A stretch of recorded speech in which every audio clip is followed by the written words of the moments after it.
6 p.m. by city clock. It's time for the news. Thank you so much for always being there.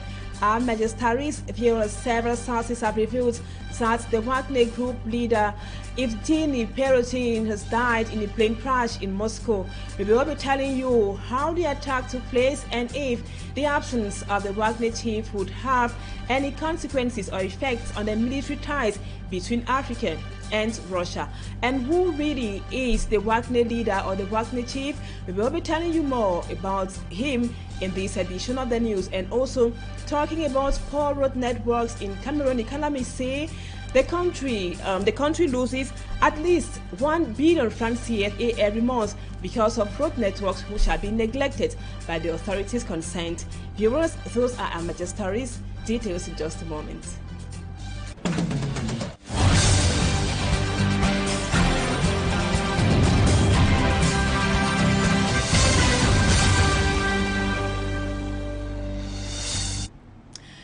Welcome back, viewers. Thank you so much for joining us on this edition of the news in the English language. My name is Anna Bilaleke. We begin right away with this story we told you in the headlines that several sources have revealed that the Wagner Group leader, who is Evgeny Prigozhin, is said to have died in a plane crash which happened in Moscow, and the president of Russia, who is attending virtually the Brics summit in South Africa, has said Russia has not attacked or did not attack the plane, which included the Wagner leader and 9 other persons. The news. And now, how will the attack on the plane which carries the Wagner leader somehow affect negatively or positively the military ties between Africa and Russia? Our reporter, Babila Jonathan, spoke with some international relations experts, and he compared this report for the news. Russian authorities said the country's mercenary chief, Prigozhin, was listed as a passenger on a private jet that crashed north of Moscow, killing all 10 passengers. Russia's Ministry for Emergency Situations announced the crash of the private plane traveling between Moscow and St. Petersburg. It remains to be confirmed if the Wagner chief had actually boarded the flight. The announcement of his possible death has triggered questions on the future of relations between Russia and other countries, especially African nations where the mercenary group is present. If confirmed, Prigozhin's death could have significant ramifications for the future of the Wagner Group and Russian foreign policy in regions such as Africa, the Middle East, and Latin America. Other analysts hold the opinion that nothing will change on grounds that Russia is working hard to extend its presence in Africa as a way to counter isolation over the war in Ukraine. With or without Prigozhin, for Russia in Africa, it is business as usual. Prigozhin or not, the Russians wanted to keep their business and security interests in Africa. Africa is key in Putin's strategy in Ukraine to prove he is not isolated, to circumvent Western economic sanctions and rebuild his forces via Wagner. Prigozhin's uprising required a clarification on the nature of Russia's partnership with African countries. Since the rebellion by Wagner forces in June, Prigozhin has been seen as the biggest challenge to Russian President Vladimir Putin's authority since he came to power, and this is why President Putin is suspected to have masterminded Prigozhin's death. And who actually is the Wagner Group chief? Our reporter Innocent Azenau paints a portrait of him in the report which comes up next. All 10 people on board the business jet en route from Moscow to St. Petersburg died when it crashed in Tver region on August 23rd. According to Russian emergency officials, among them was Wagner mercenary chief Yevgeny Prigozhin, whose name featured on the passenger list. Unconfirmed media reports say the jet belonged to Prigozhin, founder of the Wagner private military company. Yevgeny Prigozhin founded the private military company Wagner Group in 2014, which has played a significant role in supporting Russian political interest in the Middle East and Africa, as well as in Russia's invasion of Ukraine. Yevgeny Prigozhin had been a close confidant of Russian President Vladimir Putin until he initiated a rebellion in June 2023. Prigozhin openly criticized the Russian Ministry of Defense for corruption and mishandling the war against the Ukraine. On June 2023, he launched the rebellion against the Russian military leadership, advancing his forces towards Moscow. The rebellion was cut off the next day, and Prigozhin had his criminal charges dropped after agreeing to relocate his forces to Belarus. In February 2023, he was confirmed to be the founder and longtime manager of the Internet Research Agency, a Russian company accused by the West of conducting online propaganda and disinformation campaigns. Prigozhin's companies and associates, and formerly Prigozhin himself, are subject to economic sanctions and criminal charges in the United States and the United Kingdom. The Wagner Group of Yevgeny Prigozhin has since its creation in 2014 been a ruthless force for hire in Central African Republic or across Africa in a bid to bring justice and happiness to troubled countries. And now, still out of the country, we now take you to South Africa to talk about the Brics summit. 6 countries, they are Egypt, Ethiopia, Argentina, Iran, Saudi Arabia, and the United Arab Emirates have become members of the Brics, and that information was made public by President Cyril Ramaphosa at the end of the 3-day summit taking place in Johannesburg, South Africa. The membership of those countries will take effect on the 1st of January 2024, as Mala Glory tells us in the report which comes up next. The South African President Cyril Ramaphosa, the Brics chairperson, formally announced the inclusion of Argentina, Egypt, Iran, Ethiopia, Saudi Arabia, and the United Arab Emirates into the Brics group, expressing openness to partnership with other countries, particularly those in developing world. We have decided to invite the Argentine Republic, the Arab Republic of Egypt, the Federal Democratic Republic of Ethiopia, the Islamic Republic of Iran, the Kingdom of Saudi Arabia, and the United Arab Emirates to become full members of Brics. The membership will take effect from the 1st of January 2024. Russian President Vladimir Putin has thanked President Ramaphosa for handling the summit of the Brics group of nations and for his effort to expand the bloc. Putin was speaking via video link at the closing news conference of the 3-day summit held in Johannesburg. The Brics group of nations also approved a resolutions to study in the future the creation of a new currency of payments. This new Brics currency is expected to increase intra-trade between the nations, this particularly for small enterprises. One of high-level discussions at the summit focused on cutting tariffs that limit small farmers from Brics countries from trading locally in South Africa. And now the Senior Divisional Officer for the Buri Division, Benjamin Butu, has promised the inhabitants of the Dibambas that a lasting solution will be sought to their land problems. Benjamin Butu was speaking as he made a fact-finding mission to the Dibamba in order to follow up ministerial decision that cancelled some land titles in that area. Smart Njikan Gabriel tells us more. 72-year-old Baloki Pierre is one of the victims whose house was demolished in Dibamba, Douala 3 subdivision.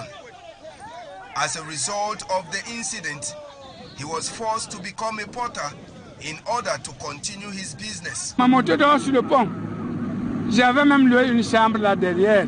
tricycle sleeps on the bridge. I even rented a room behind, but since the road was destroyed, the road became inaccessible, and an old man like me, with 72 years, I have been forced to be transporting crates of drinks on my head to put inside the tricycle. Baloki Pierre was amongst many others who turned out this Thursday to hear from the Senior Divisional Officer of the Wuri, Benjamin Butu, who was on a fact-finding mission about the Dibamba land saga. The outing of the Senior Divisional Officer comes after some land titles were cancelled. This comes after the people of Dibamba have been suffering from unlawful demolition by people with fake land. Someone with a Douala 5 land title comes into Douala 3 and starts demolishing houses, claiming he has a land title here. The population are witnesses. I also had a fish pond that was destroyed.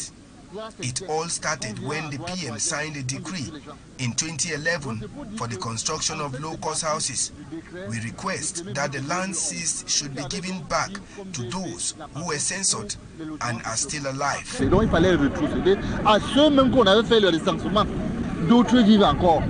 arrival of the senior divisional officer Dibamba wasn't new to some inhabitants, but their request is that if land is supposed to be returned to some inhabitants, the right thing is to be done. It's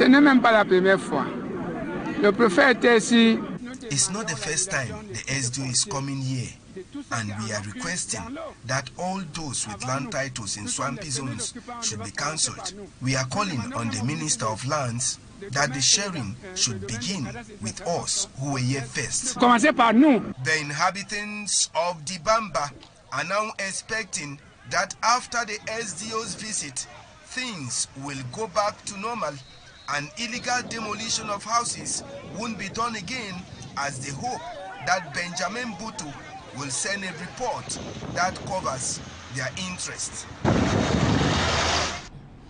And now in education, the government of Cameroon has ordered for the closure of over 2,000 lay private primary schools in the country. They are operating clandestinely, according to education officials in the Littoral. The regional delegate for basic education for the Littoral has urged parents to be careful while registering their children for the next academic year, which resumes on September 4. Let's now have more with Immaculate Fogwe. Fake documents, non-conducive environment for learning, and lack of licenses are some of the reasons why over 2,000 lay private primary schools in Cameroon are at the verge of being shut down by the government. Out of the over 2,000 private schools operating clandestinely, 200 of such schools are found in Douala. Le ministre de l'Éducation de base vient de rendre public. The Ministry of Basic Education has published a list of schools operating clandestinely in the Littoral region. I would like to call on these proprietors to close the doors of their institution. If they prove to be stubborn, then we will use force. As from Monday, we will send our team on the field to verify that these schools are closed. Tous ces promoteurs qui ont vu le nom devraient. The delegate of basic education equally frowns at some inspectors who decide to take the law in their hands by going ahead to shut down schools without the approval of the hierarchy.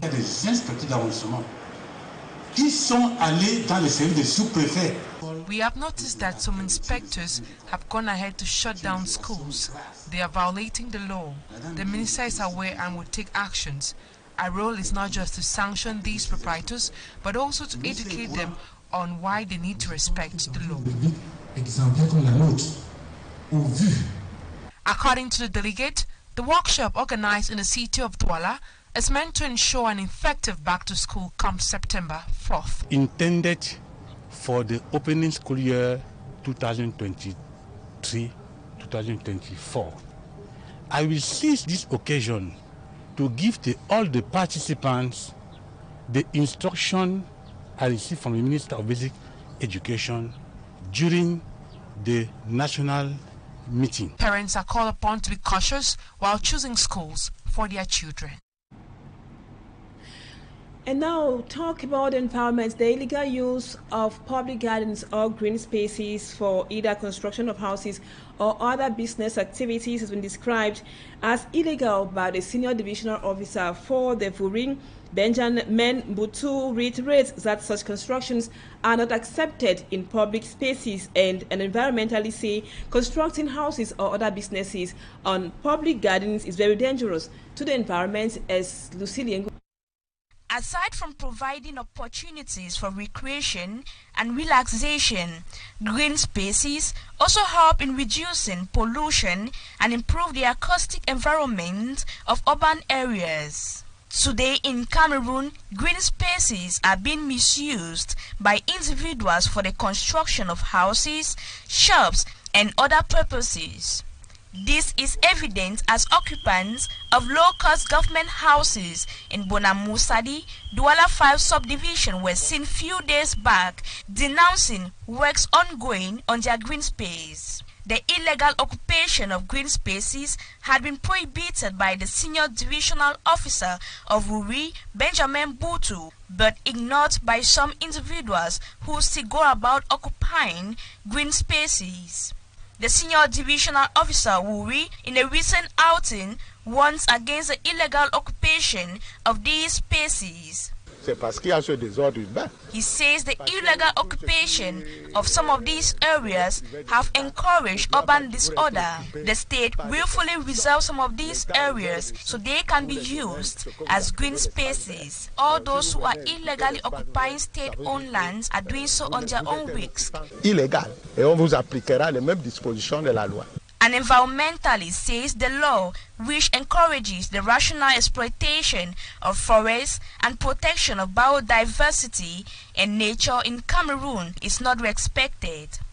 Dans les documents de la communauté, par exemple, de Douala, qui était... For instance, documents of the Douala City Council on the developmental strategies in the year 1983, it was speculated that Douala will have such public spaces, but after an evaluation, it was realized that it wasn't achieved. Today, they have moved to something else without paying attention to climate change. The question remains. La question reste The environmentalists advise that green spaces should be used according to their purposes so as to protect the environment.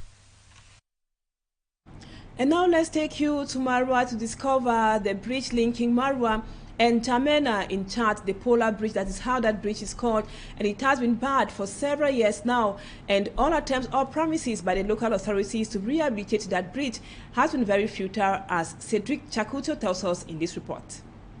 It's been 2 years now that the polar bridge which links the city of Maroua and the national #1 corridor Douala-N'Djamena collapsed. After the collapse, several members of the government have been there to get to know the difficulties of the population. On the 21st of August 2021, the Minister of Public Works had announced the beginning of works on the polar bridge. But as at now, 2 bulldozers can be spotted around the bridge. We are waiting for the bridge for a long time now. It is difficult. How are we supposed to work in these conditions? Beaucoup de difficultés pour traverser. Et c'est devenu, lorsque il y a beaucoup de l'eau, la route sur le radier devient impraticable. The company which was in charge of the construction have not been able to complete within 2 years. So many vehicles have fallen off the polar bridge, sometimes leading to the loss of lives. A woman lost her baby on this part. It's really difficult for us to walk. Tu portes le client ici, tu payes ici à 100 francs, mais le client est obligé de payer 400 pour que tu contournes vers Pont-Rouge ou Pont-Jaune avant de l'amener client. While the arrival of members of the government had given hope to the inhabitants of Maroua for the construction of a new bridge supposed to be operational this year, the locals are expecting the polar bridge to be constructed as fast as possible so circulation can be fluent in that area. And now most road networks in Cameroon, especially here in the economic capital Douala, is no news. They are in very bad shape. And economists told our reporter Innocent Asa that the country annually loses billions of francs CFA because of bad roads. Let's now have the reports of Innocent Asa. Just like in the economic capital city Douala, the road networks in cities and suburbs all over President Paul Biya's country adds grades announcing practically challenging to authorities under the Biya administration to repair or reconstruct them to last long. Due to the bad state of roads in Cameroon, deadly accidents have multiplied and traffic jam becoming a new normal even on national roads. Transport and other economic activities have been dealt a severe blow, with the economy of Cameroon on strangulation. Road infrastructure is a key factor for every development and economic growth plans, strategies and endeavor, both in developed and developing countries as well. There is a common adage that wherever good road passes, meaningful and quality economic growth and development follows as well.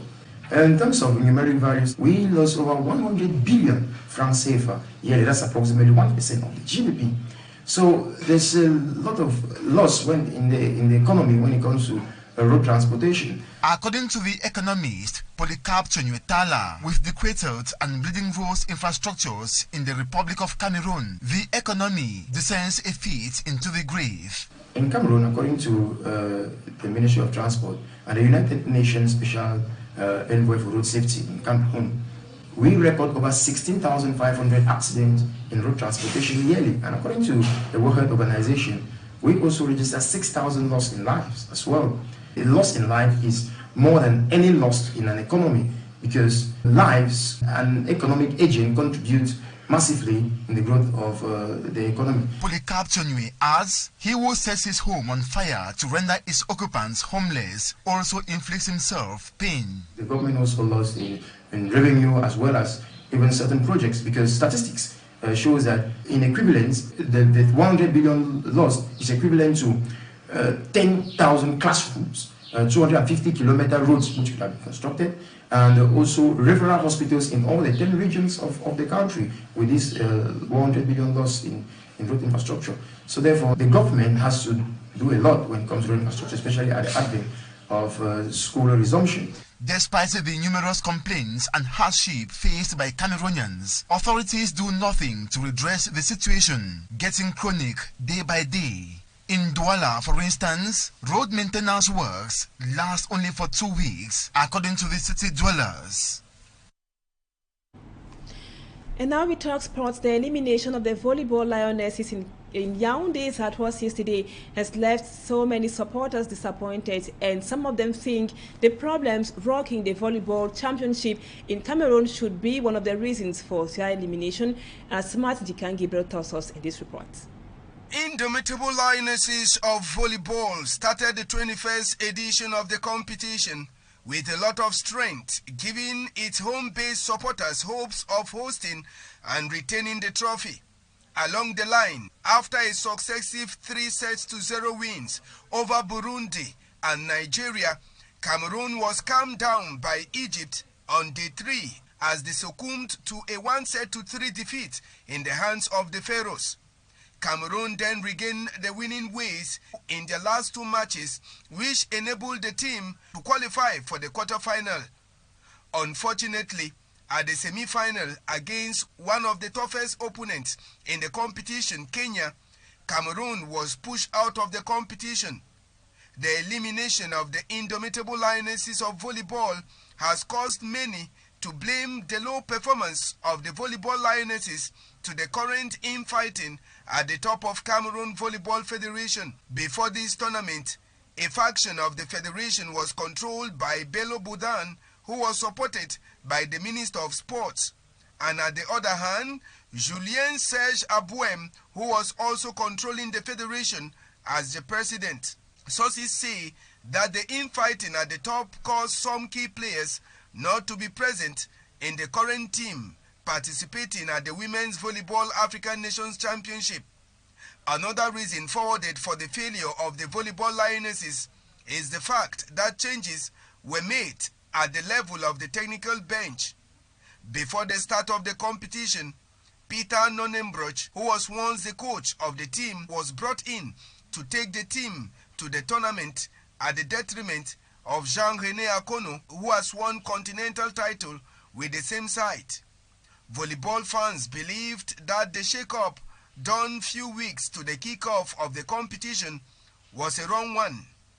It is believed that Jean-René Akono, who had mastered the team, was supposed to be left on the position to manage this team that was eliminated before their home crowd at the semi-finals by the Malaikas of Kenya.